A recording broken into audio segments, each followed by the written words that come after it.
আসসালামু আলাইকুম। আজকে বের হয়েছি মোটরসাইকেল কেনার জন্য। প্রথমে আকুন্দিয়া জুমা বাজারে যাই। সেখানে তারা দাম চায় ১,৬৫,৫০০ টাকা। সেখান থেকে ক্যাশব্যাক হচ্ছে ৫,০০০ টাকা, ১,৬০,৫০০ টাকা। তো এরপরেও কিছু ডিসকাউন্ট থেকে যায়। তারা ডিসকাউন্ট দিতে রাজি না হয় আমরা আবার চলে যাই কঠিয়াদি। কঠিয়াদিতে চলে আসার পর এখানে আবার ডিসকাউন্ট দেয় তারা।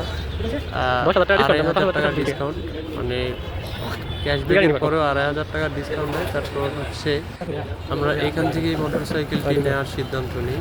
দেখতেছিলাম কোন কালারটা নেওয়া যায়, ব্লু নাকি রেড। আমি ডিসকভার ব্লু কালারটা দেখার পরেও তারপর ডিসকভার রেড ব্ল্যাক কালারটা, এটাই নেওয়া হয়।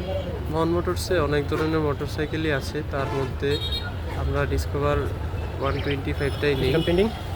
এরপর মোটরসাইকেলটি জেনারেল চেক আপের জন্য ওনাদের সার্ভিস সেন্টারে নেওয়া হয়।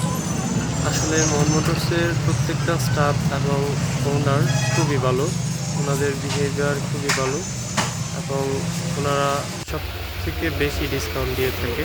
আপনারা যদি কেউ মোটরসাইকেল কিনতে চান তাহলে মন মোটরস থেকে কিনতে পারেন। আসসালামু আলাইকুম।